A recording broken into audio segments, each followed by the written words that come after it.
All right. I think we should start with this policy panel after a very interesting keynote address by Colin Buckley, and perhaps quite a radical one around how he's seeing the world of development finance shifting and some of the solutions. This policy panel is going to look at the policy angle of responding to and navigating the changing world in which we're living now. The changing world of the global financial flows, the issues that I and Hans-Peter highlighted, and also Colin as well, and sort of in the context of geopolitical fragmentation. And we're going to do that with a stellar panel of 6 people. There are 2 online and 4 are here. And we like to take different aspects of the financial system and the global finance that is interacting with low and middle income countries. First of all, we'll have a 5 to 7 minutes presentation by Phyllis Papa-David, who's a senior research fellow at ODI Global, and she will be looking at the global markets, global markets picture and what it means for low and middle income countries. We'll then look at a private sector perspective, looking at multinational perspectives. And we have Ranish Narula here. He's the director of the Dunning Center for International Business at the Handy Business School, the University of Reading. And I think he's got many hats as well, and a long-standing contributor to the debate on multinationals. And so we're interested to understand how multinationals are thinking about their strategies and how they're responding to the new geopolitical context. And we'll also hear from the International Chamber of Commerce, an advisor to the ICC, Michael Hogan. So thank you as well for coming. We'll then take a different perspective and think about those organizations that are interacting with low and middle income countries, about dealing with and navigating and supporting them in their quest to navigate the new geopolitical context and the new financial realities. So we'll have Antonio David from the IMF. He's a Deputy Division Chief at the Africa Department. Welcome as well to this panel. And we're also fortunate to be joined here by Dr. Ruth Katamuri, who's a Senior Director for Economic Development and Trade and Investment Directorate at the Commonwealth Secretariat. And then finally, we'll move to Peter Quartey, who is a professor of economics at the Institute of Statistical, Social and Economic Research in Ghana. And we're asking him to think about a country perspective. So how are the different aid flows, capital flows, investment flows interacting with Ghana, and how is Ghana responding to the new geopolitical context of these flows going into low and middle income countries, into African countries. So I will be asking the panelists to speak for 5 to 7 minutes, and then I'll bring in the audience after that. So let's start first with Phyllis Papa-David and ask a question about how are global capital markets responding to the new geopolitical context, and what are the implications for low and middle income countries. Over to you, Phyllis. Thanks very much, Dirk, and good afternoon to everyone. So it's particularly important to think about the role of private, global capital markets in the context of the generalized economic fragmentation that we're seeing globally. And we've done actually quite a lot of work on this at ODI Global, looking at the extent to which we are seeing fragmentation in financial markets, in global financial markets. And so the way we like to look at this is through 2 things. One is the mechanisms, so gauges of financial fragmentation, and then the nature of any fragmentation that's occurring. And then we also look at what opportunities are available for lower and middle income countries to really boost their resilience and boost their investment ecosystem, even amid financial fragmentation. So 3 key mechanisms that we look at. The first it's been mentioned that FDI is declining, it's patchy, it's weak in certain sectors. But actually, portfolio flow dynamics are still as sort of robust and volatile as ever. So equity and bond flows still quite interconnected. Some would even say that in some equity markets now globally, there is a bubble. There is exuberance actually in some equity flows, particularly in the developed markets. So we are seeing some fragmentation, but the interconnectedness and the ability for shocks to transmit in the financial system are still as strong as ever when it comes to portfolio flows. And certainly some of the risks are also building in private credit markets as well, globally, which is something we're looking at. So a mechanism or gauge number one is portfolio flows. The second gauge that we look at quite closely are exchange rates. And here the constellation and the usage of exchange rates is changing in a structural sense globally. So Dirk mentioned in his opening that there is increased usage of the renminbi, although the share is still low when compared to the other currencies. We are seeing a structural sort of fragmentation to non-traditional currencies, which is notable. And what's also notable is the usage of local currencies in many lower and middle income economies as well. So we are seeing a decentralization, a fragmentation, a multipolar sort of mirroring, if you like, in the foreign exchange market. And what's even more notable in FX is that the concept of a safe haven response is also fragmenting. So before there used to be just flows, say, for example, in response to a shock to the US dollar or US dollar assets. But what we're now seeing is that in response to a shock or risk aversion, there's a fragmented response. So we see gold at all-time highs. We see flows going into the dollar. Actually, no, excuse me, not to the dollar, but to, say, the Japanese yen, to the Swiss franc. So there's a fragmentation in what is considered to be a safe haven asset. The third mechanism that we look at is actually digitalization. And we've seen in our research that digital inclusion often brings financial inclusion. And so that is another third gauge that we look at in terms of the decentralization of finance, or the, not fragmentation as such, but sort of the more regional development of finance through the development of digital payment systems. In Africa, certainly the infrastructure that's being built out in Asia as well. So those are three broad gauges that I'd like to use to sort of frame the landscape. What's notable and what we look to in a forward-looking sense is how shocks are being transmitted through these three gauges or mechanisms. And furthermore, what can low and middle income countries do to leverage opportunities, and more so to build resilience, because we are living in a more uncertain global environment. And so I think three key things come to mind in a forward-looking sense. And the first that we focus on a lot in our macroeconomic series as well is the mitigation of risks. So the key goal here is to use the finance for low-income countries to mitigate risks, particularly debt risks. And so interest payments or debt interest payments are at a record high.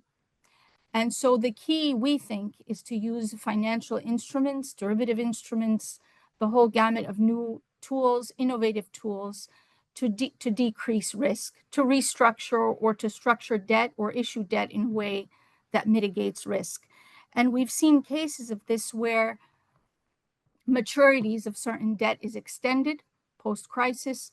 Latin American countries such as Brazil using local currency funding to extend the maturities of their debt and just to issue in their own local currency. So that it's a mitigation of risk in that sense and in the transmission of shocks as well.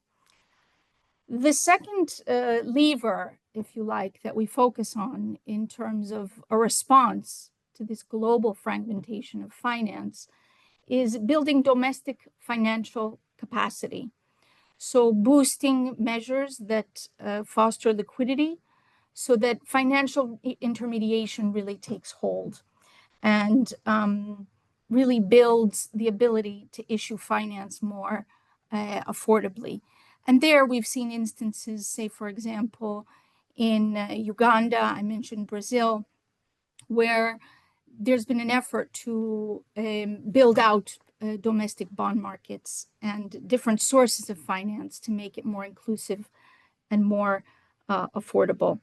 The last lever, which has been touched on by colleagues earlier, is this institutionalization of finance. So really leveraging multinational institutions and domestic finance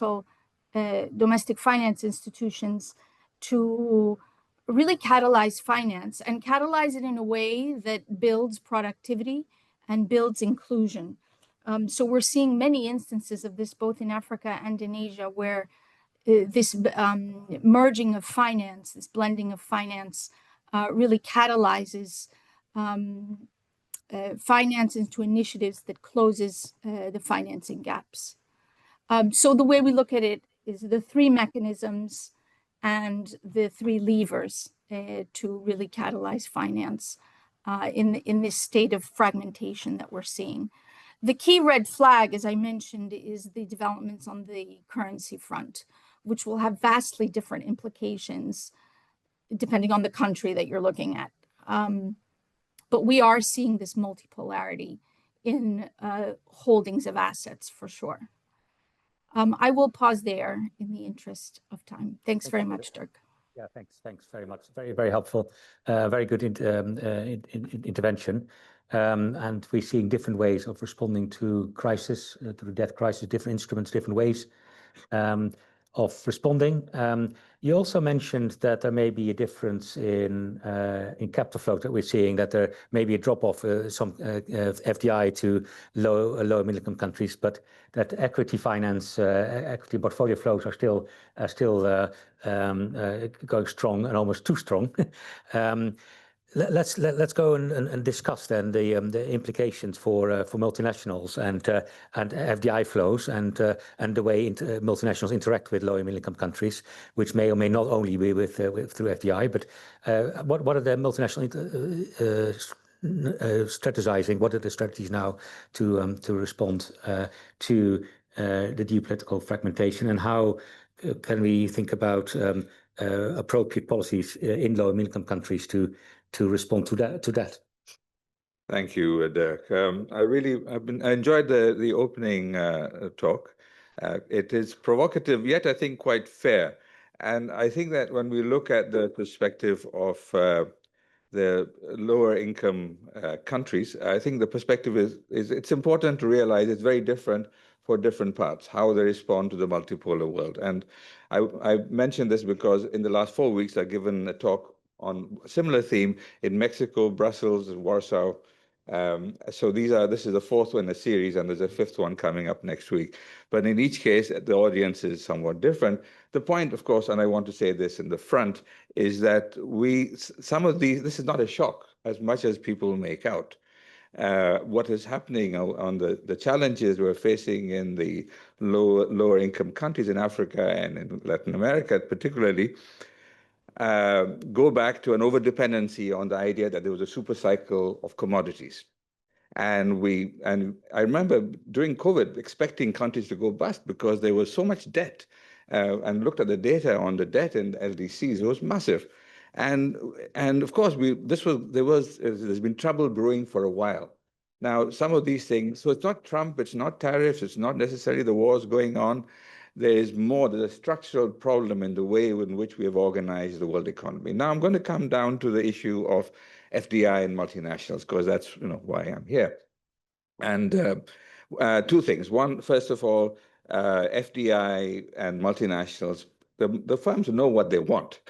They're very clear about their long-term strategies, how they want the money to play out, how they want to see a profit, how they want to see a return on it. Governments are less clear of why they're getting the money. They think of this in terms of dollars, in terms of as a capital flow. It's not about capital flows. It's about transfer of technologies, about knowledge, skills, and so on. This is what FDI is supposed to represent, not necessarily capital. It's not a substitute.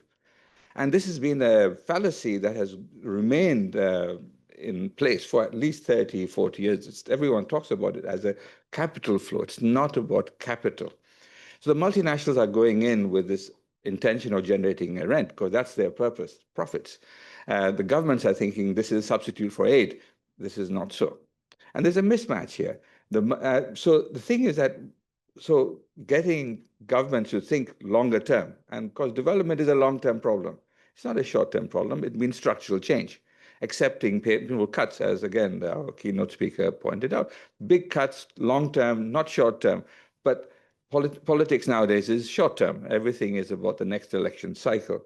So there's a mismatch again between the multinationals and the and governments, and that's why creating partnerships is very difficult.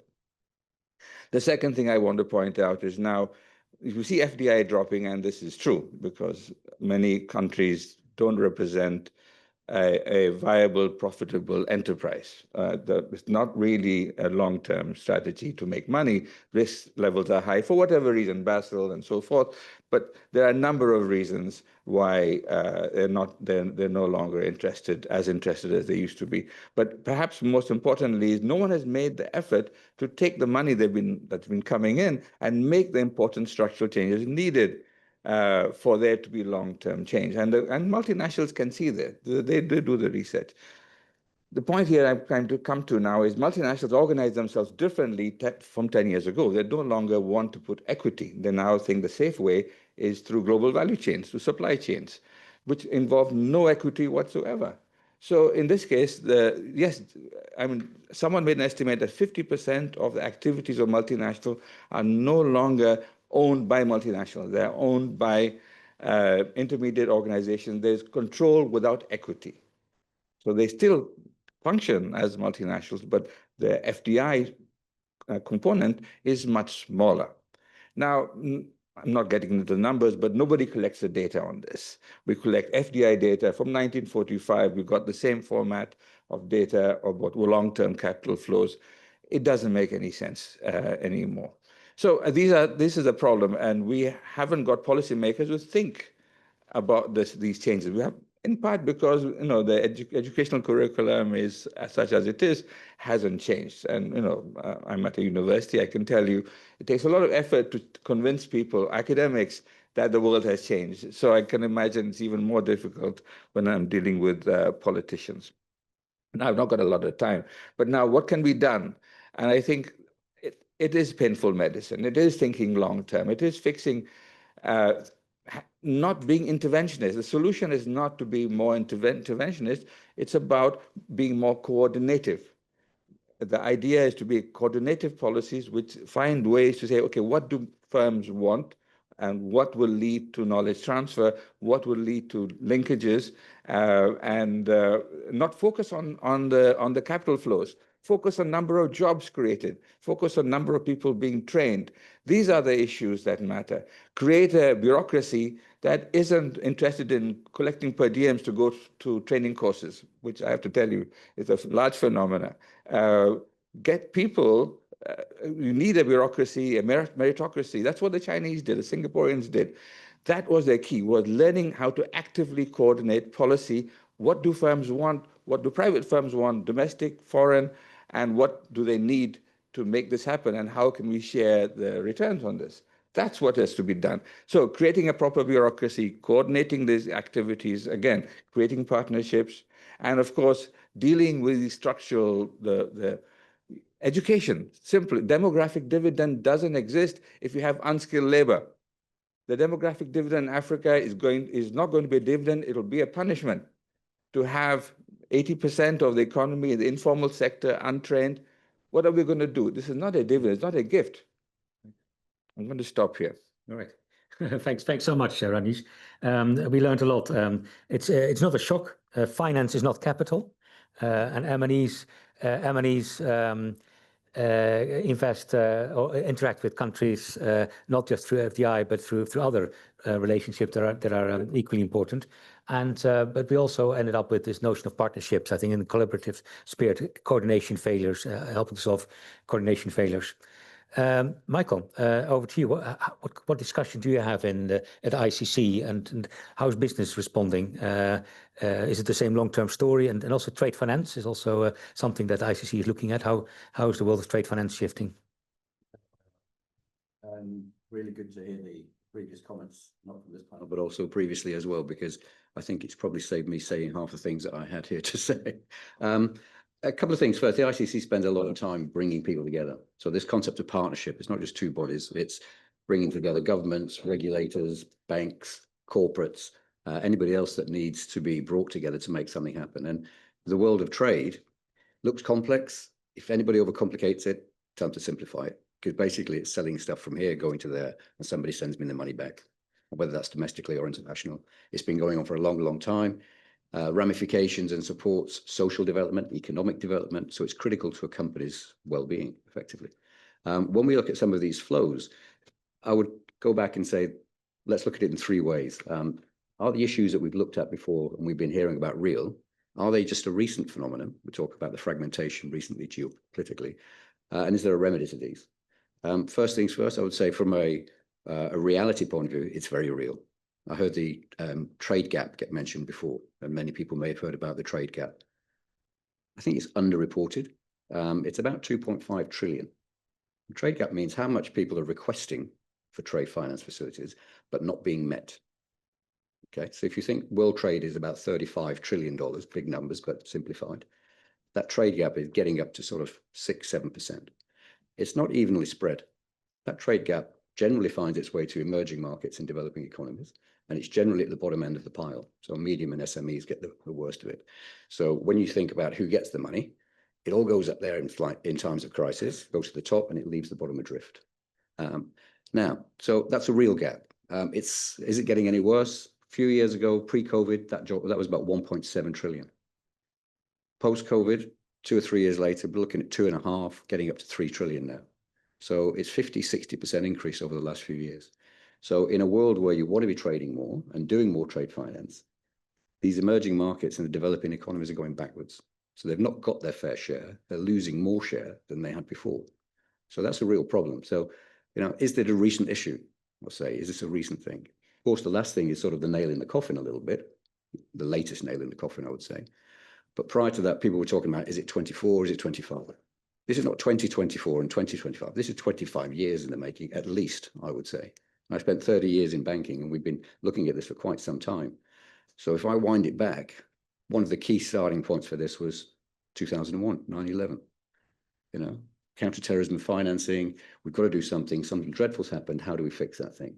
Okay, I need to know everything that's moving from A to B and any money flow that's moving back and forward. I need to know who's sending it, what they're sending it for, where they're sending it, where it's come from. The world was never built on this before. So basically, there was a big rush to try and fix this. And the banks who were providing us financing all of a sudden said, whoops, we can't do that. If we do it, we're going to get really hammered basically by the regulators. So we'll retrench. So I think for me, that was one of the first steps that happened. Fast forward 2000, so money went out of the system basically, and it flight to quality. So if I don't know or I'm not sure, I'm not going to do it. End of story. Because I can get put in prison personally as well as big fines. Fast forward, global financial crisis. You had the 2008 one, and then you had the 2011 and then 13, basically. They were the same one, just pushed around the plate, basically, from private sector, public sector, and then macroeconomically. Fast forward a few more years, you get Grexit. Anybody remember Grexit? That was the predecessor of Brexit. Thought it wouldn't happen, go away, and all of a sudden we trumped it big time. So that preoccupied the EU and everything for such a long time after that. Fast forward again after that, you've got COVID. Come out of COVID, you get a Russian-Ukraine conflict. Come out of that, you get tariffs.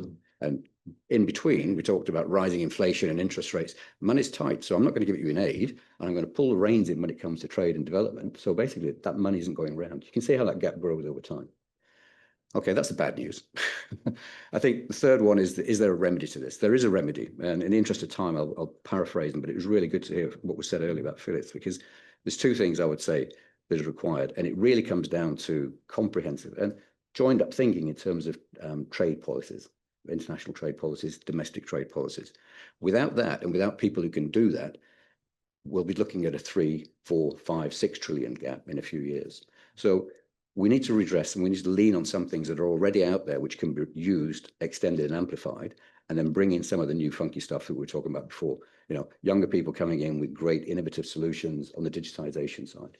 So the first one, when I look at the Asian Development Bank Trade Finance Program and the IMF programs and the World Bank that have been out for a long time, we've all worked with them. They do a good job.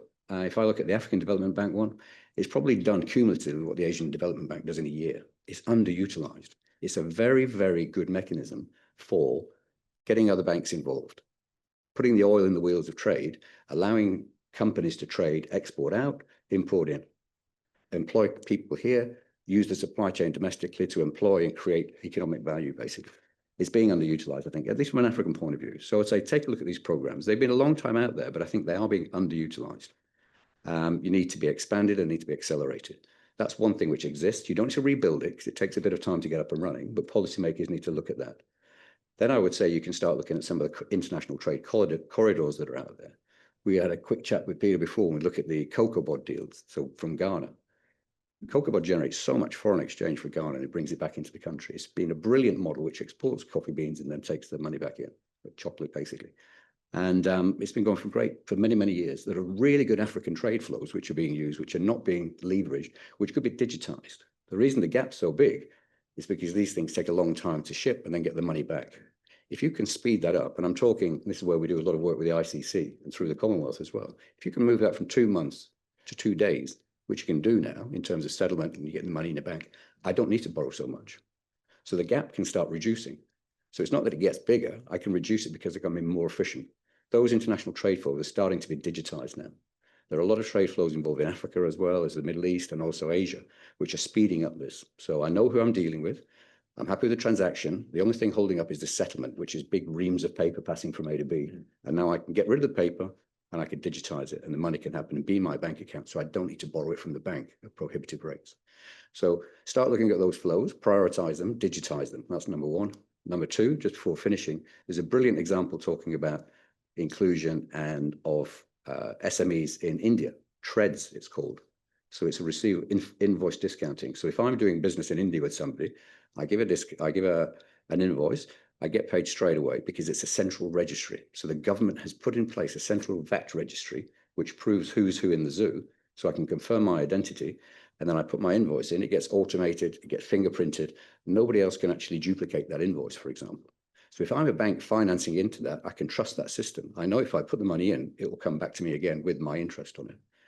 Without those systems, people just don't lend to those sectors.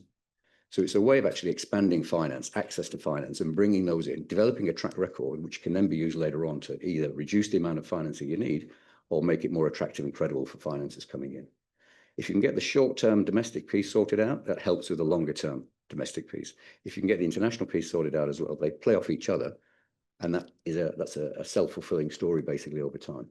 So trade policies and trade politicians need to get their act together, convene and work out the proper plans to take advantage of what's already there and what's coming down the pipeline. Great, thank you. Very, very useful. So we got an observation and a solution there. So the observation is that there's some divergence taking place in terms of who's having access to trade finance, and that you're worried also about low and middle income countries or emerging markets having access to trade finance and the huge gaps there. And then the solution is around joint up thinking around trade policy, and you might mention some specific ones about digitalization, in particular, making things faster and quicker. Very good. So let's now turn to two support organizations, whose also analytical organizations as well, who look at and work with low and middle income countries. In particular, first the IMF. Antonio, how are you looking at IMF to this geopolitical fragmentation of finance, and perhaps also could you touch on how the IMF is is supporting countries to respond to the changes that that they are seeing now and that you may be forecasting. Over to you, Antonio. Sure, absolutely. It's really a pleasure to be part of this this panel. Thanks for the invitation. And if you allow me, I'd like to focus my remarks on sub-Saharan Africa, which is the continent that I follow more closely here at the IMF. So in terms of the consequences of this geoeconomic fragmentation, I think what we already seen in sub-Saharan Africa is this shift away from concessional financing, especially as far as budget support is concerned. This is a trend that has been already discussed before by other participants here. But also in terms of access to international capital markets, we're seeing intermittent access at fairly high yields. We have a number of issuances already this year in 2025, but still the yields are particularly high compared to other regions. And increasingly, what we're also observing is a reliance on domestic markets, which of course is not necessarily a bad thing, but because of the sort of limited level of development, limited depth of this market, this financing tends to be quite costly. And perhaps the worst consequence is that it tends to crowd out the private sector. So basically, these trends are, in our view, sort of exacerbating vulnerabilities that had already been building up over time in the region. And perhaps the most prominent one is on the fiscal side. I think Phyllis already alluded to the high debt service burden. So this is particularly prominent in Africa.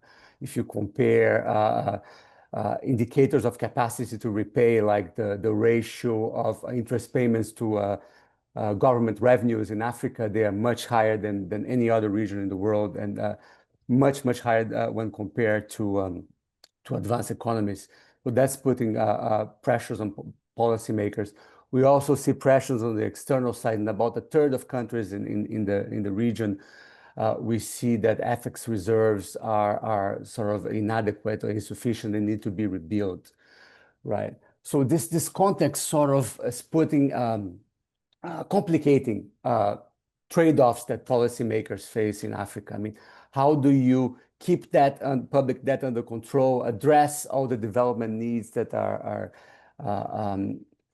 prominent and pressing, and at the same time try to mobilize resources in a way that is socially acceptable, for the populations in these countries. So in our latest regional economic outlook report for Africa, we try to emphasize two sort of avenues that could be explored by policymakers to sort of attenuate this stark trade-offs. On the one hand, I think the issue of domestic resource mobilization, domestic revenue mobilization is really imperative here. You need reforms both on the tax administration and tax policy side to actually mobilize more own resources for governments so that they can sort of meet the development needs and avoid costly debt defaults and restructuring. But at the same time, we are increasingly conscious of political economic constraints to that. When we try to think of strategies to address this, to make those reforms acceptable to the population. The other avenue that we try to emphasize is the issue of improving debt management and debt transparency, which we think, in our view, is going to help to reduce costs, mitigate fiscal risks, will also help to develop local markets, so attenuate this crowding out that I referred to before, and perhaps also, very importantly, increase access to innovative financing instruments such as blended finance or debt for development swap.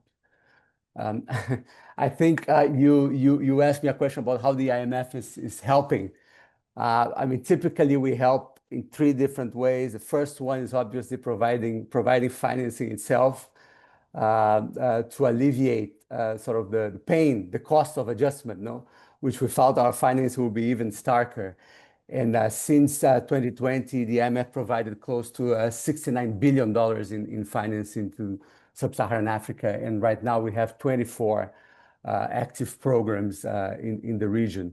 The other avenue that we pursue, of course, is our dialogue with the country authorities, our policy advice, and we try increasingly to be very granular, country specific, take into account the local context, but increasingly take into account those political economy aspects. I think if you look at the case of Kenya last year, it's very clear that you cannot just ram through a tax reform without appropriately communicating, thinking about the sequencing of those reforms, etc. And this goes for taxes, but also other types of structural reforms needed to boost growth. And finally, the other lever that we use is capacity development, so our technical assistance work.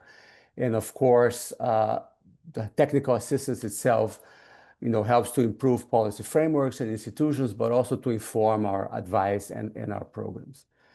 And I've been perhaps a bit negative in terms of talking about vulnerabilities, etc. But I mean, one thing that was remarkable in 2025 that we should not forget about sub-Saharan Africa is the level of resilience that the continent has shown.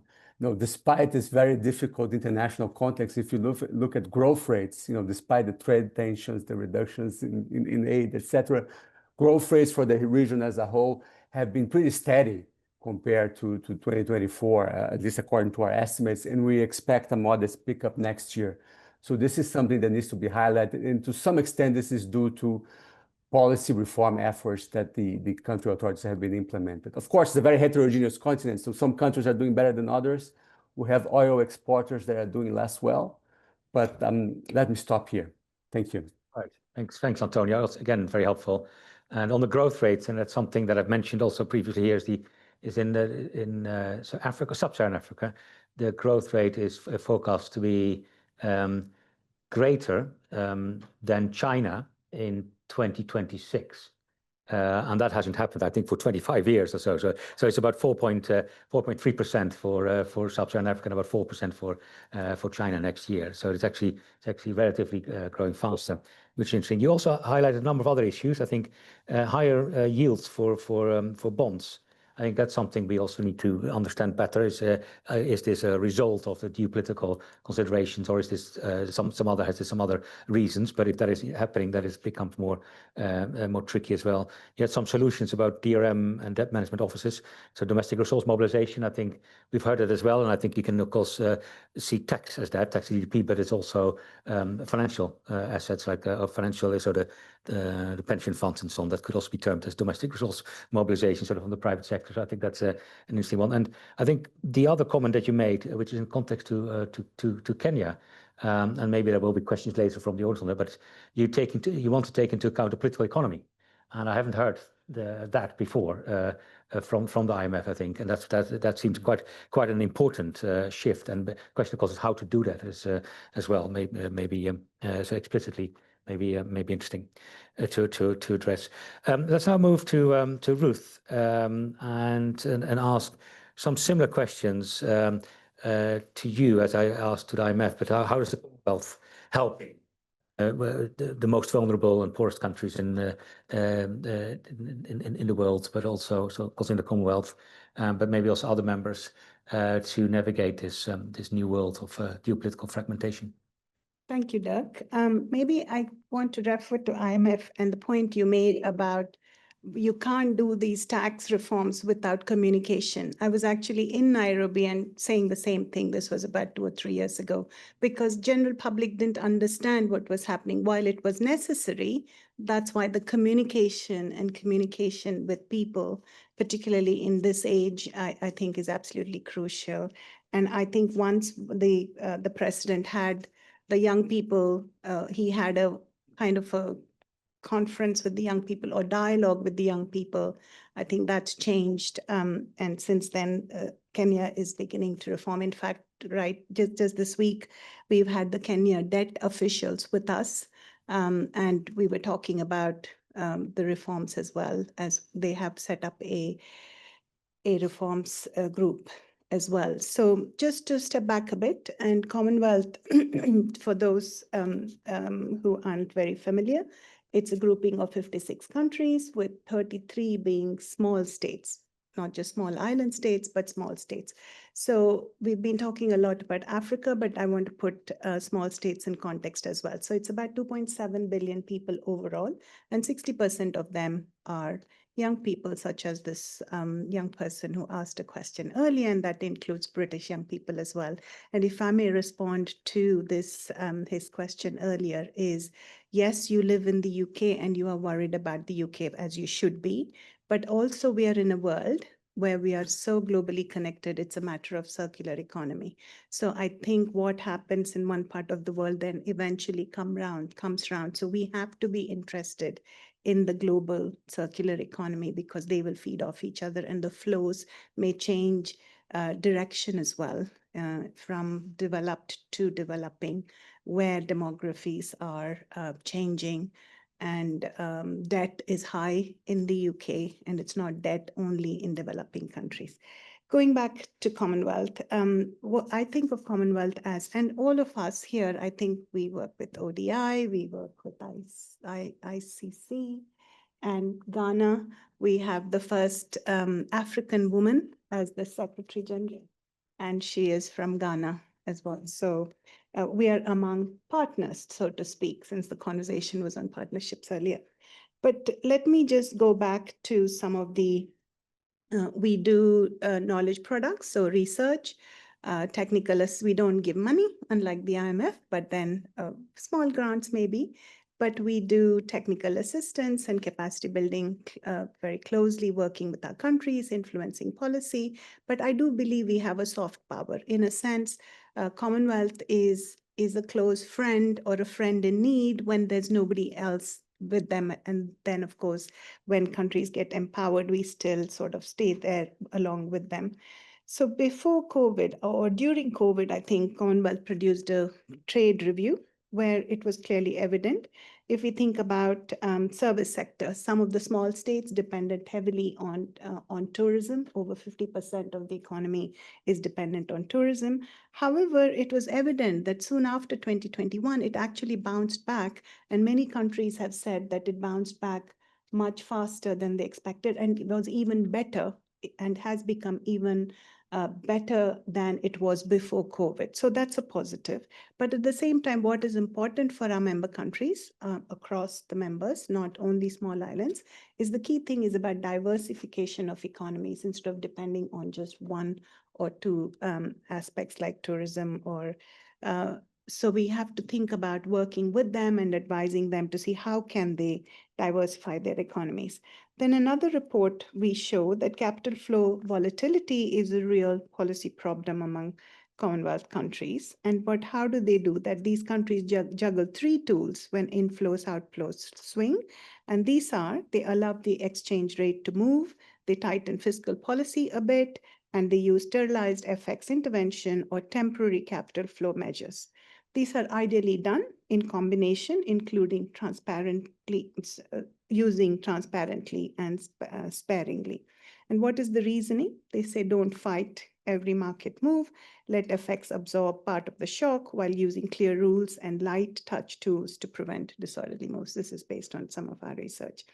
But small states, of course, face extra constraints. They are not diversified. They're import dependent for both energy and food. They're disaster prone. This is where the vulnerability indices or understanding the vulnerability in order to access finance is extremely important. And they also carry a high debt burden. So fiscal situation is more volatile and external funding is both more necessary and difficult to get. So what is small states? What is common? They're also they have few long-term investors. They have shallow secondary markets and they have rules differences. So this is what is the potential options to harmonize basics, align disclosure, settlement, and investor protection rules so funds can flow across borders. This is a recent work because we recently had the Commonwealth Central Bank Governors meeting where we convened all the countries, where 41 countries were present, where we are proposing some of these into those, communicating that knowledge sharing in the meetings about the markets are shallow. So, and hence we have to have rules differences, which is different listing, settlement, and investor protection rules across neighbors, slow cross-border investments. What are the potential options to harmonize basics, align disclosure, settlement, and investor protection rules so funds can flow across border?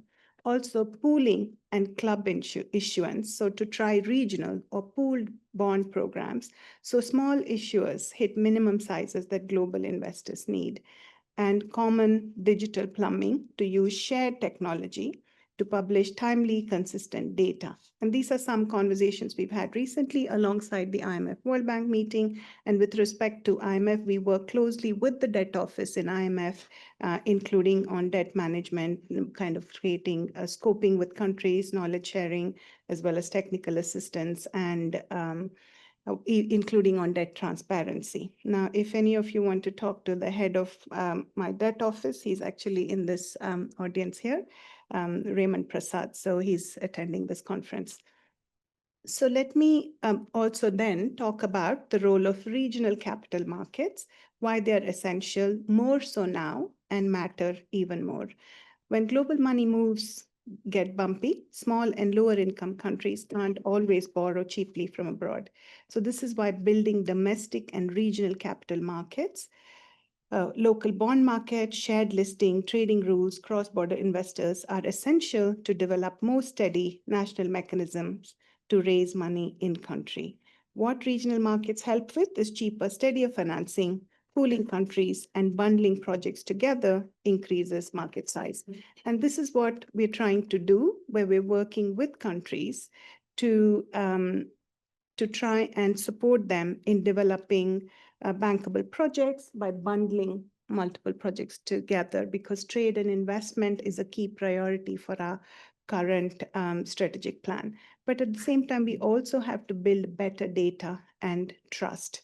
And this is where we have a shared platform called the Commonwealth Meridian for debt management and monitoring by countries, which then we are working with countries to improve debt transparency, which then lowers their risk premiums and enables them better access to finance.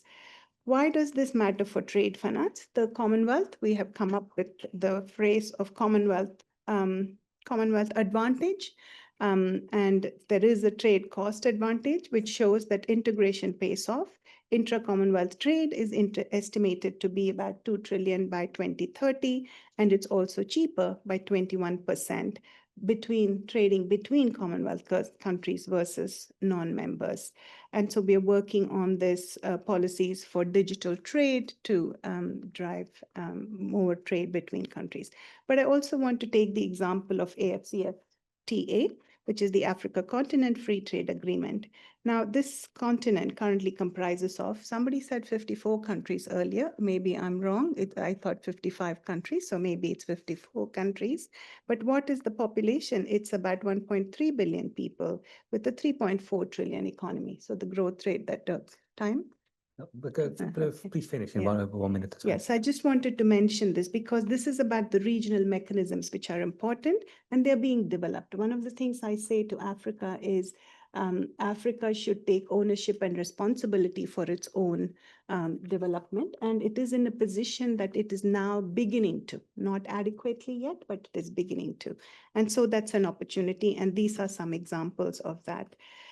Then, of course, we heard earlier about blended finance, PPP share. And then I want to also mention about diaspora investment, because that is some work that we're doing at the Commonwealth as well, trying to advise countries about the policies to enhance the opportunity through diaspora investment. We've heard earlier about green blue finance. So those are some things we are doing with respect to our oceans work. So let me talk about how does digital finance. I think digital finance is extremely important and it has been growing and improving. We've been talking about with central bank governors about central bank digital currencies, even from a few years ago where there was nervousness, but now central banks are rapidly rushing into it. Now let's take the example of fintech. And I think I want to refer again to Kenya, which is M-Pesa was an example where Kenya was the first country to demonstrate that you don't have to be a developed economy to go into digital currencies or digital finance. Then of course, we know about the Project Enbridge and Project Nexus, which are being driven in Africa, plus also Africa's own payment network, PAPSS, which is the Pan-Africa Payment Settlement System, and the digital public infrastructure. Being an Indian, I have to talk about it, which it includes country-to-country interface, but also it's not only within India, but it's also between countries, and that's UPI and Pay Now, which is with Singapore working across. So I think there are lots of opportunities. There are challenges, but there are also some real opportunities. And hence, I think, how do we optimize these opportunities? We cannot but not use technology. We are a highly tech-driven world. We have a young population. The world population is 52% is below the age of 30 years. Africa has the youngest population. Of course, it'll have challenges. We heard this in the keynote earlier as well. But then together, I think nationally and internationally, it's also important and an opportunity to address those challenges for the future of our young people. I will also refer to a recent trade report by WTO, which is on making trade and AI work together for benefit of all. Thank you so much. I was just interrupting because I was 54, 55. I think the difference is Eritrea, isn't it? Because it's not a state party of the AfCFTA. Thank you so much for bringing all these project examples up, but also highlighting the issue about debt, I think, because it's been highlighted by Colin and by others as well, that an upcoming debt crisis and the need for partnerships to deal with this, and the work that IMF, but also you are doing and others on with debt management officers. Yeah, exactly, and together as well. And I also know that we're working with the G20 presidency, the South Africans, at the moment, also on those sort of issues, I think, on the African engagement track or the forthcoming African engagement track. So I think it is an important issue that can't be forgotten about. The context, the current context, because it's harder to deal with debt crisis now. And who comes to the rescue? We've dealt a lot in Sri Lanka, for example. Then the IMF did help, but it was about a year later than India was able to help Sri Lanka. And so you have these credit lines or swaps and so on. So you need friends in this world if the multilaterals can't do it fast enough. But very interesting, and also the diaspora finance, I think, is something to think about as well in the context of this conference. Right, the last presentation in this session, and then we bring you in, the audience, to think about your questions.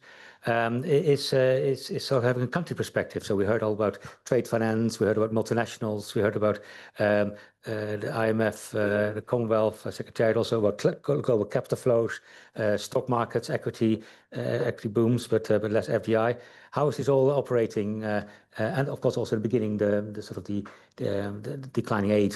But perhaps increase in multilateral development banks. How is this all playing out at country level, and what do you think are the sort of one or two key issues that Ghana needs to think about? Over to you, Peter. Right. So thank you very much for inviting me, and it's a pleasure to be here to connect with friends like Dec and of course my AELC friends, and to also mention that I have my postdoc Aisha also joining me. She's in the room. Thank you very much for coming, Aisha. Ghana, we know, has been one of the donor pets, I might put it, in the 90s. So we tended to be very aid dependent at the time. We've been struggling to raise domestic revenue, and I think the IMF gentleman was quite spot on in bringing in reforms. So it's been a challenge. And of course, we're hit by this global crunch, where we woke up one day when we were told we're a middle-income country, and therefore IDA concessional financing became a problem. We're not accessing concessional funds. So you see many African countries, including Ghana, accessing the capital market. And I had a graph. If you saw the trend, it's quite striking, with interest rates of about 8 to 10%, quite high. So all of this led to debt issues. Our debts became unsustainable. Zambia, Ghana, even Ethiopia, struggling with debt issues and many others. So then it became a problem, and we had to seek IMF support for the 17th time. So in the midst of post-COVID effect, we had to seek IMF support, which actually was good. It brings stability, it brings confidence, but also front loads fiscal consolidation. What it means is that if your deficit was 8-10% of GDP, you have to reduce deficit to below 5% in the shortest possible time. It came with technical support. It came with a $3 billion financing, which helps to stabilize the exchange rate. But this is our challenges that and support that came on board. Then we've seen some other areas of cost in terms of high interest payments. We saw high deficit. We saw exchange rate depreciation, significant depreciations. And then we were shut from the capital market because of the rating agencies. I mean, in the space of time, Ghana received about 3 or 4 downgrades and completely were shut from the capital market. So now you have an economy shut from the capital market. You used to be aid dependent. There's no aid coming. What do? Thankfully, with the IMF support, we were able to ensure fiscal stability. But the good thing is that gold prices began to increase. Gold price per ounce was around 1,000 something, then to 2,000. It's gone to $3,500, and it's being anticipated or predicted to be around $4,000. So there's this windfall which Ghana is enjoying. Our gold exports as a proportion of total export revenue is about 50%. What we are doing now is to get more from gold, and then luckily a lot of central banks are using gold as reserves instead of the US dollar. I mean, because of what the geopolitics about the US dollar, so it's also helping to shore up our reserve. Reserves have increased considerably, and the exchange rate has appreciated. Up until now, we've had about 40% appreciation in the exchange rate, unlike previously where depreciation was a major problem. I mean, people lost confidence in holding their local currency. Now it's reversed, and so we've seen stability, we've seen fiscal discipline with the IMF program on board, and I think we should invest more of this windfall, because commodity price booms, we know what happens. You would enjoy the boom at some point, but it will fall as it tumble at some point. So that, for me, is one of the things we need to look at. I must mention that we went through a debt exchange program under the IMF program, one of the most painful exercise, because people had invested and they had to recalibrate their interest rates, reduce interest rate. There are some who are on pensions and have invested and living on the coupons, and now they had to lose money, and pension funds, pensioners losing money, and it was quite a painful exercise. So it's a lesson not to overborrow. I think that's one of the lessons we need to learn from this debt exchange program. I should add that we have to invest in other sectors. There's the need to diversify in terms of going forward. Strict fiscal discipline is what the country needs. Now the discussion is what happens after the IMF, post-IMF. Are we going to revert to the old ways of doing things, or we will stick to strict fiscal conditions? But I think, despite all the global challenges, the turbulence, we've been able to stabilize the economy. We've been able to live within our means, and we see some progress in terms of growth. We've seen stability. Growth is predicted to be around 4.2 to 4.5 or even 5% this year and even the year beyond. If we're able to maintain this rate of stability and growth, then we can then open up to accessing finance from capital markets. Climate finance is one of the ways we are also assessing finance, but that is not very significant, I must say. We need more domestic revenue mobilization. At the moment, it's around 14% of GDP. The target is to move to 20% of GDP. And I think with the reforms in tax collection, etc., we are going there. My last point is with the IMF program. It brings stability, it brings confidence, but also brings some pain in the sense that you cannot recruit. There's sometimes what they term net employment. So if somebody leaves employment, that is when you can replace, but you cannot add on. And we have a team in growing youth. You know, the universities, all the institutions of training are churning out people. So if you have 3, 4, 5 years, a program that you cannot employ, then it tells you you are building up a critical mass with a lot of energy who can cause mayhem. And I think we need to put a human face to some of these programs. In as much as it's doing a lot of good, we need to look at the effects of some of these adjustments. I will stop there for now. Yeah. Thank you very much. Well, thank you. A very interesting observation as well on particularly on the sort of the use of the IMF programs. And so we've been engaging in Sri Lanka, but also in Pakistan. You've got similar stories that, and I gather Ghana as well, that you're going for the 17th IMF program, and in both in Sri Lanka and Pakistan, I think it's the same number as well. And so the issue is one around that often the first 1 or 2 years of the 3-year program, the country's doing well, but the 3rd year it might be going off track, and it's also not doing enough to really diversify and be the one that you mentioned, the importance of diversification, in order to sort of come out of the crisis in a different way, in a more transformed way, so that you don't need an 18th or a 19th IMF program. And I think that's still breaking that cycle is going to be more important now than ever.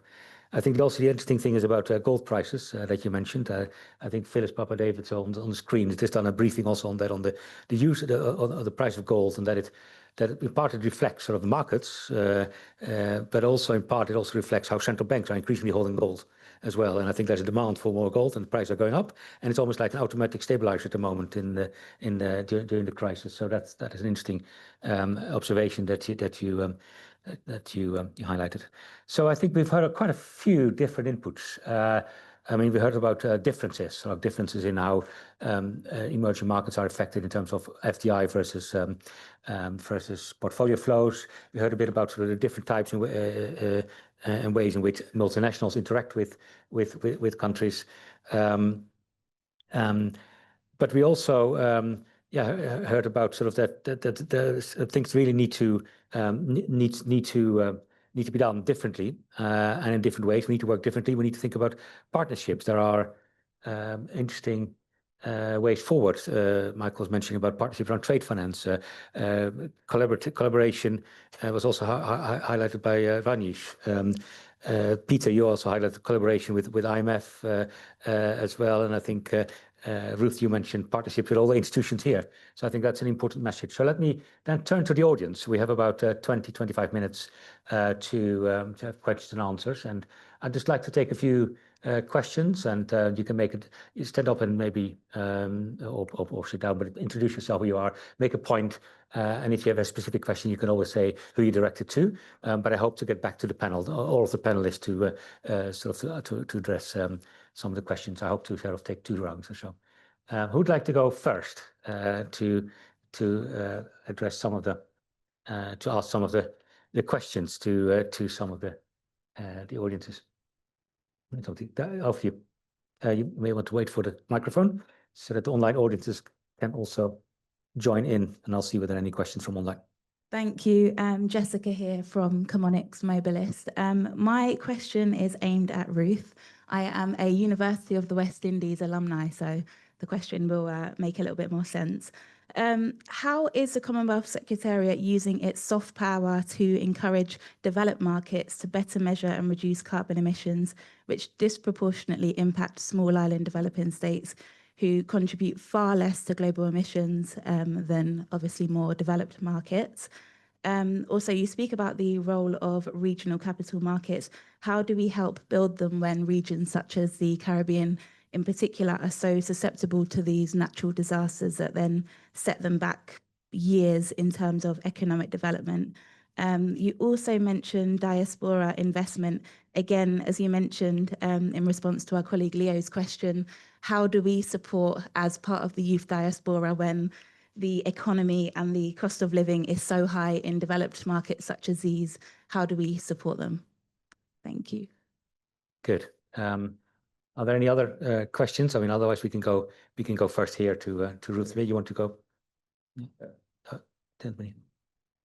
Yes, so Leo spoke earlier. So my question is the panel. Africa's GDP is still Trey's economies to most. It's very small, largely because of, and it has 1.4 billion people that are in Africa. However, compared to more advanced economies such as the UK, its GDP is very small. Maybe that's because of power purchasing parity. I'm not sure. That could be one of the reasons why it's small. However, Africa needs to kind of industrialize around its own value systems, its own chains, and instead of exporting finance goods, more refine the goods, increase the skill shortages, and build the skills inside the continent. And what I think we find now most of the time is a lot of the skills content is being shipped elsewhere to more developing countries, such as into Asia, where the goods are being transported. I think what we see now, especially with the critical minerals sector, where a lot of the goods are being refined in China, where most of them are coming from Africa themselves. And what even gold refineries are not being built in Africa, they're being built elsewhere, exported elsewhere. Whereas it creates that sort of skill gap, whereas people in other countries are developing those skills, Africa itself isn't developing those skills. And how does like organizations as IMF and the World Bank sort of being loan providers become more core builders instead of and creating policies that is essentially enact more policy towards jobs being created in Africa rather than being exported elsewhere through loan facilities? How do we essentially build that gap? Okay, thank you. The lady behind you. Hi, I'm Johari. I just finished my master's in University of Edinburgh doing climate finance, which is, yeah. I did my research in small island developing states and I searched innovative finance mechanisms. So I wanted to ask, in a lot of my research, I found that finance mechanisms are supposed to alleviate debt constraints for these small island developing states, but they're not diversified in the sectors that they're going into. So it's tourism and fisheries. How can we expand the sectors that they're going into, specifically in technology, capacity building, which I found were really lower funded? And how can these states or you address this when going into like building these innovative finance mechanisms? Thank you. And Laura? Thank you. Laura Kelly from the International Institute for Environment and Development. Really interesting comments and picking up on some of the discussion earlier as well. Talking about the fragmented financial system and the need to increase domestic resource mobilization, more taxes, more diversified economies. In many of the countries we're talking about, particularly in Africa, but also even in India, the informal economy is huge. And there are real disincentives for many small and medium-sized enterprises to enter the formal economy. I was thinking about the Threads example, Richard, you mentioned. That sounds like it might be something the government of India has set up because those companies would otherwise go under the tax radar. I think this is quite an interesting area. We do a lot of work at IID on the end of value chains with small producers. So I just wondered, sort of across the panel, thoughts on how to really how to engage with the formal economy. We try not to talk about formalization, but how to get them to really contribute to the economy. Thank you. All right. Let me first go to the panel now, and take them one at a time, and you can respond to the questions. I think it would be useful also to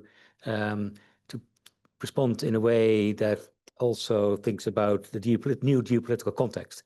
So it's not just any issue, but particularly in the new geopolitical context. So we talk about the soft power, for example, for the Commonwealth Secretariat. Would you expect there to be a stronger role of the Commonwealth Secretariat or the Commonwealth in a current context of geopolitical fragmentation, because it contains certain countries, doesn't have other countries. In terms of the gold price, I think maybe Phyllis would like to address that issue as well. Is there a different role for the gold price in the current geopolitical context? I think in this, and for the IMF, I think it would also be interesting to sort of see whether you think that dealing with debt crises is now more important, more difficult, more challenging in the current context than it was perhaps a couple of years ago, 5, 10 years ago? Is it more difficult? Is it the same way? And we just deal with, you mentioned about 20 programs that you have currently in Sub-Saharan Africa. It's the same story, the same way as we had it like 10 years ago.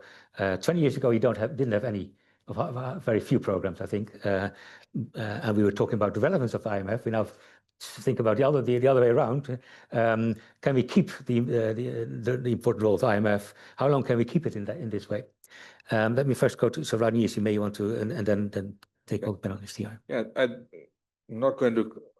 Let me start from what I think is one of the important things for Africa, and that is the African Continental Free Trade Agreement, which no one, let me be honest, takes it seriously. Everyone talks about it, but this is such a big opportunity. It's creating not just also financing in terms of banking, in terms of creating markets. Here is an own goal. I mean, no one is taking this seriously.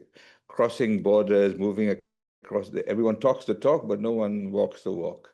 And I was part of the G20 task forces, and one of our recommendations on industrial transformation is that individually, all of these markets are too small to really go anywhere. So integration makes sense. To survive in a multipolar world, you have to have, someone once told me this very simple thing. He said something called the golden rule. He who has the gold makes the rules. And I've found this very, very useful in the issue of development. You cannot bargain with nothing in your hand. You create a single market, you are able then to go to the table and be taken seriously. But we don't do this. We try and travel across from West Africa to East Africa. It's impossible. Take a truck across. I can guarantee you, it will take you 90 days and you have to spend such a huge amount of money on bribes. It's just not possible. So it's faster to fly to Paris or London. To go from Lagos to Nairobi, you must fly to Paris or London. You can't do it directly. So, nobody takes it seriously. Building the infrastructure, standardizing the institutions, we're not doing so. We're not getting funding from the African Development Bank. Synchronizing everything, not happening. So this is one of the key things that will kickstart African development. But nobody is taking this seriously because everyone's focused on their own political agenda, which is domestic, which I understand, but to some extent. So this is the first point I want to make. Second point is the key thing about all financing, about sustainable development. This is our colleague from Ghana. Yes, gold is wonderful to have this flow of money coming from a commodity, but it's a commodity. By definition, the cycle will go down. On the average return on commodities is about 4% or 5%, because you have peaks of 70% and then you go down over there. And it's going to go down. It's a guarantee. It's like gravity. So are we planning to take this forward and taking commodities to being processed and to be adding value to them? This is the key driving issue. How do you do that? Creating linkages, creating, again, partnerships with domestic firms, but having the people who can absorb this knowledge. When you have universities and schools producing people with completely useless information, I would love to give you examples, but I don't have the time, where you find people stuck in technical paradigms from 30 years ago. And it doesn't help anybody. And we don't have the bureaucrats who are skilled enough to actually see the road forward. There are so many under-trained people out there running government programs and policies, implementing policies, which on paper are correct, but they need to move forward. So this is a question, how do you do that? These are kind of practical issues, which I really feel about. Yeah. More can be done on the AFCFTA. Yes. We're also working pretty hard ourselves. Half our team works on AFCFTA, and I think it's really important to see the opportunities.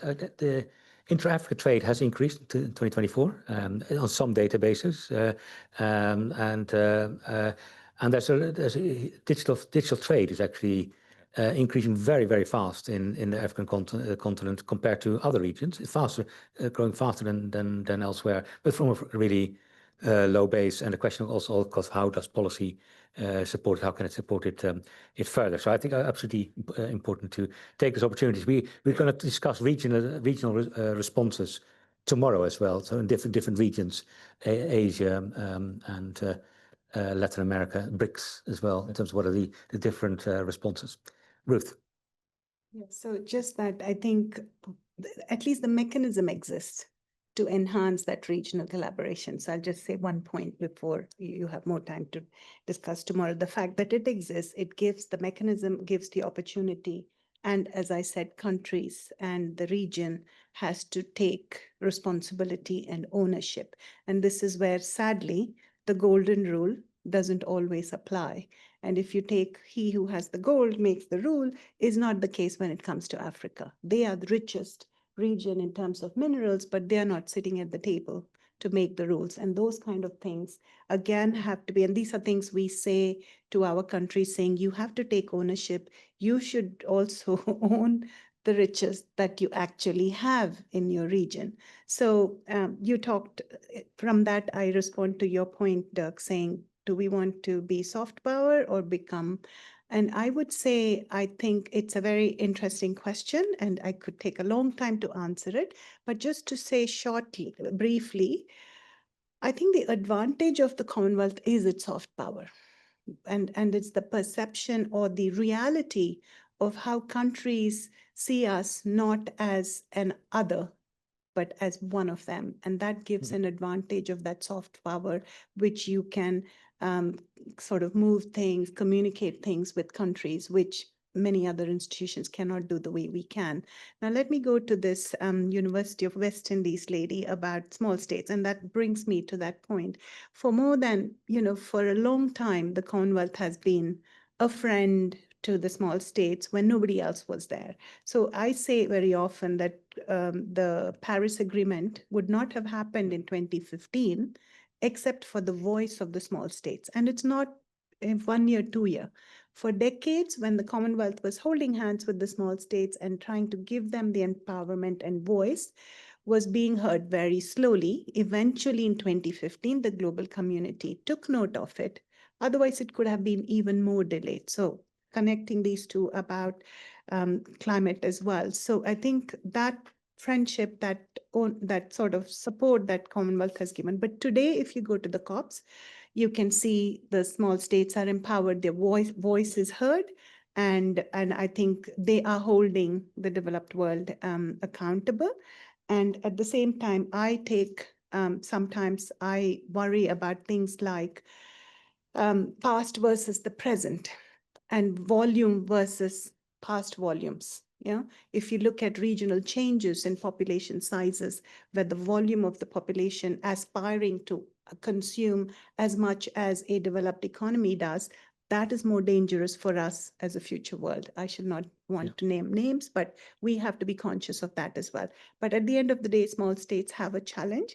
And this is where we're all involved in how do we help this financing. We do have, Commonwealth has a financing mechanism, which we have been working primarily with small states originally, but also other states, is this Commonwealth Climate Finance Access Hub, which is about 10 years old now, where we embed advisors in climate environment ministries, actually helping countries to write those. These are some simple capacity building that countries need. So those are some things, but also more broadly about accountability.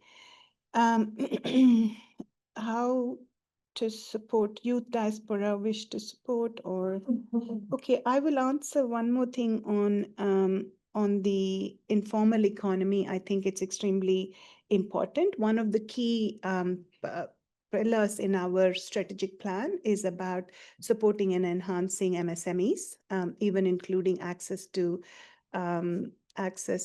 global markets and value chains.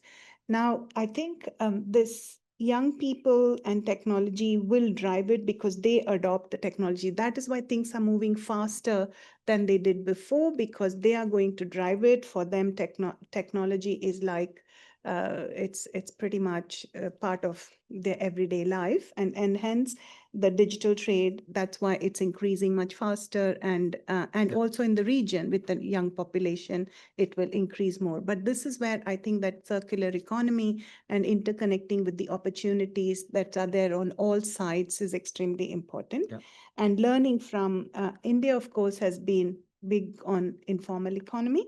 And I think those examples are important in terms of how do we learn from each other? How do we enable greater investment? So our priorities, when we are focusing a priority on trade and investment, a key priority would be also how do we create opportunities for SMEs in particular. So there are some initiatives that we have at the Commonwealth called the Commonwealth Trade Finance Facility and all these things, particularly focusing on small states. Thanks. That's really great. I just agree on the sort of the Paris Agreement that you mentioned, and I was working with the Commonwealth Secretariat from ODI to work on the G20 Small States Forum, and at that time, and I think then this discussion in the Caribbean took place not just with the small island states or the small states, but also some of there were 5 G20 countries in the Commonwealth, and that collective gave fresh impetus towards the Paris Agreement. I do agree on that. Maybe the world needs more like these type of bodies in the future. Michael, 2 or 3 minutes each for the final panelists, and then we go. Yeah, just really to touch on this final point, because I think it's really important. I mean, we talked about in the earlier sessions, this rebalancing from sort of donor and recipient basically into partnerships. And I think that's really important. Yeah. And the question about, do you allow an informal economy just to thrive? Well, maybe if there are no impacts of that, but what's the impact? If the impact is the total exclusion of large chunks of the middle and SME type sectors of the economy and not getting financed because it's all a bit messy and a bit noisy, then you won't get domestic finance and you won't get international finance. So I think these are not big bang solutions. These are little bits of Lego where you're building them up gradually over time. And the first one, the Indian government knew it was important in a country of 1.34 billion to be able to introduce this central taxation. And not that you're increasing the taxes, we're just digitizing it and making it a little bit more visible. So I can see who's got a tax number. So you're an entity, because one of the biggest issues was, who are you? Know your customer. If you've got a tax number, I know who you are as a corporate. We've got Companies House here. It could be vastly improved with legal identifiers, etc. But that was a good start from the Indian government. And then they realized that the knock-on effect of not having that digitized and centralized was freezing these guys out. Bringing it in, and then adding also this other transactional side, which is when you do these invoices, for example, which are flying around, because it's a big paper chase, it's easy to forge and it's easy to be subject to fraud. This stops the double financing of a lot of this stuff. So money is being presented, given out, and then it goes pop. Everybody loses money, everybody withdraws again. So the cycle is quite volatile. And if you can bring in central registries for that, put them alongside some transactional risk management tools, if you want, and all of a sudden, there's literally tens of billions going through this now. This is access to finance for SMEs that were getting nothing before. They weren't doing it informally, they just weren't getting it.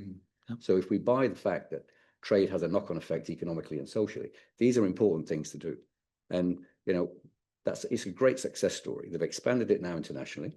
And then also there's expanded the program sort of into different markets as well. So even a country such as the UK has managed to sort of jump on this bandwagon, and we'll be having electronic invoices soon. We've got the centralized VAT system, but we haven't got the invoices. So we're taking a leaf out of India's book to bring that together and to make this whole secure. If anybody's read First Brands and the whole conversations in the last few months in the press, this is in that space basically. So if you can make that more secure, understand who's doing the business and what they're doing, then you can generate more tax flows, and then it starts to build up. You build the confidence domestically, internationally, and you don't need to give so much, because you're earning it anyway.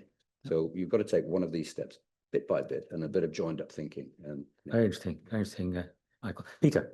Yes, I think the point about the lady concerning attracting finance into critical sectors is very, very important. It all depends on policy. If you look at FDI, in Africa, it's mostly attracted into the extractives because of the incentives they provided. Ghana, for instance, gave a policy where you could retain 60 to 80% of your export revenue. So that, encourage, because it's capital intensive. But in so doing, you also creating a problem for your foreign exchange market, because then there's no reverse flow for you to manage your forex. But then again, the point is having the right policies to attract investment into that area. There was a question about adding value. Africa's GDP is small. That is very true. There's little value added, more of commodity export. So the direction would be to add more value and export. Then my last point is on your point about dealing with debt crisis. It's become very, very complex now. Previously, as I mentioned, our debts were more into multilateral, bilateral. So it was easy to engage and have debt cancellation, whatever. Now, African countries have moved towards the commercial market, private capital, and you have to negotiate carefully with all these countries. China, for instance, was a major problem when we were undergoing our debt exchange program. It took a lot of effort, sometimes even setting the date. What period is your debt going to be affected, and all that became a very complex one. We had over 25 official creditors, and you have to negotiate with each of them different instruments. You know, I was amazed when I saw the kinds of instruments, and it's just complex. And I think complex. It makes debt, very difficult. Thank you. Antonio, do you agree? Is it complex? Is it easy for you? Yes, no, absolutely.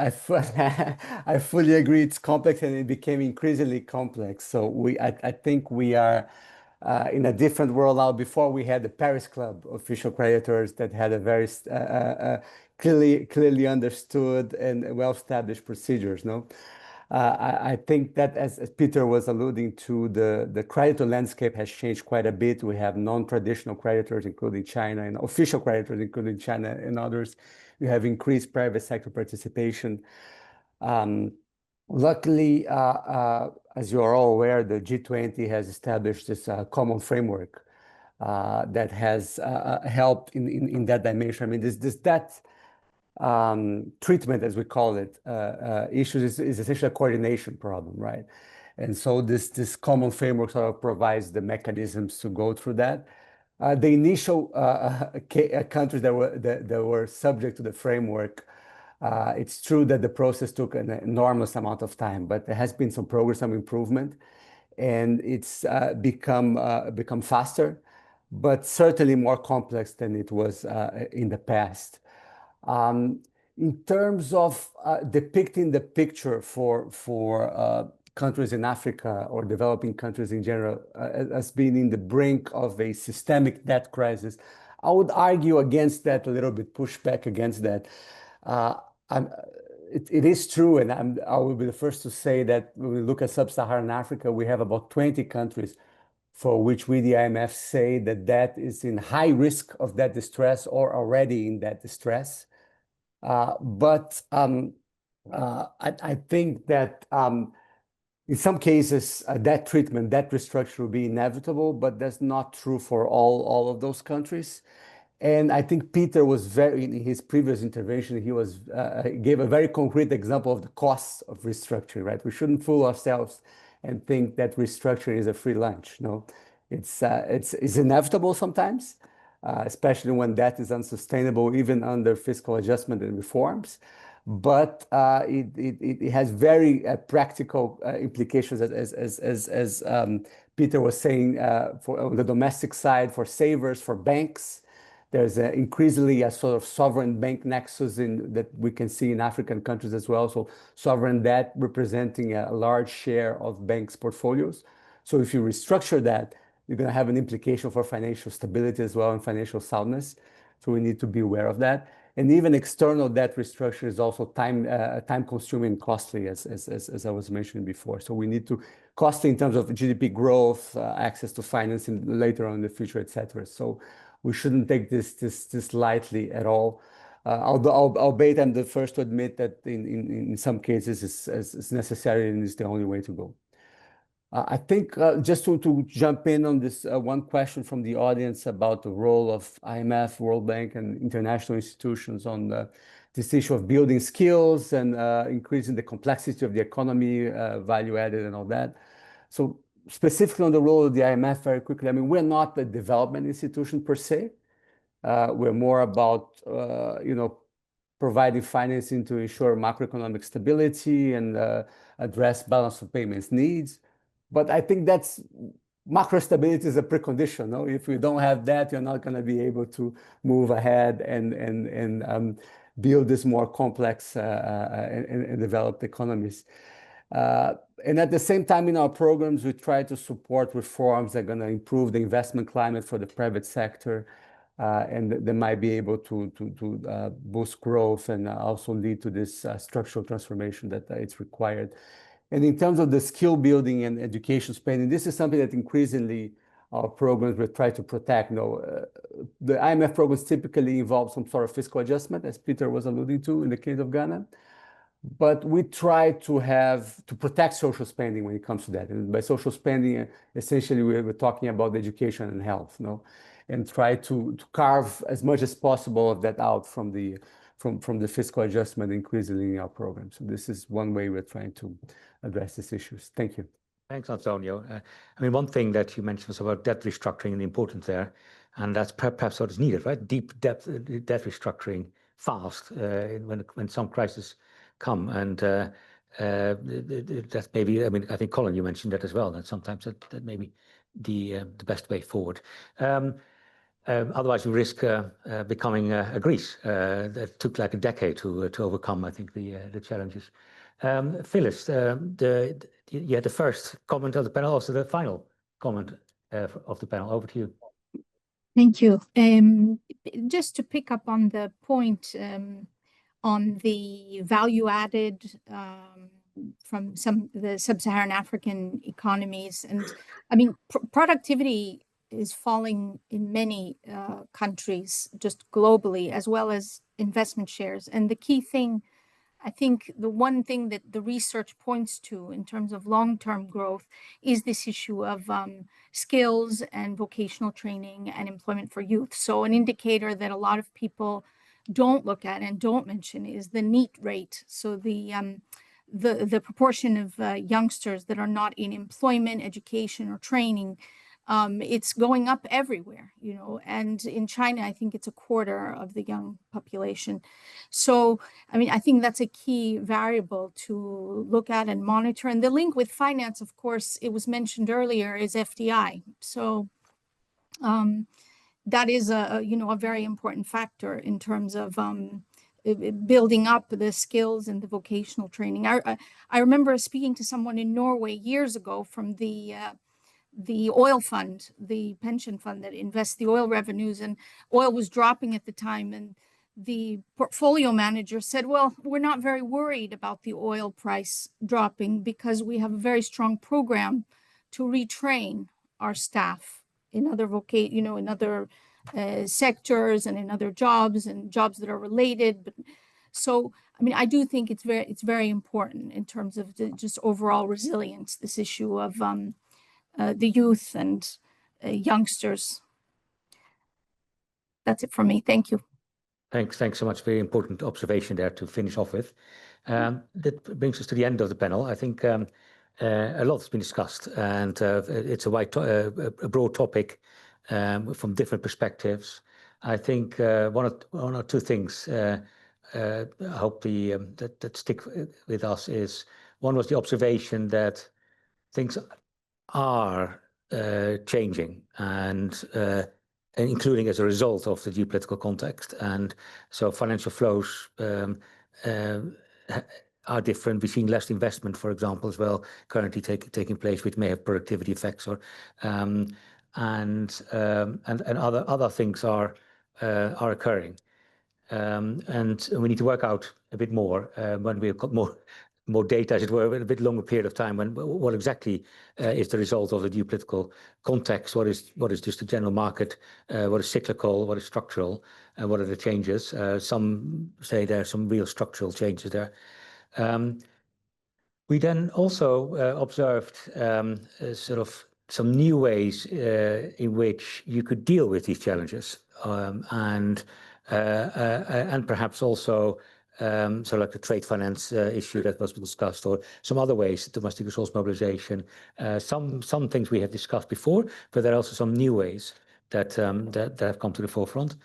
And we've also discussed that things may become more difficult. So it may be a bit more difficult to get debt restructuring going. So we do need to watch this space and think a bit more about how to navigate the change. We need to analyze what the changes are. And we need to think about, we need to observe what are the current responses taking place, and also thinking more about the changes that are needed to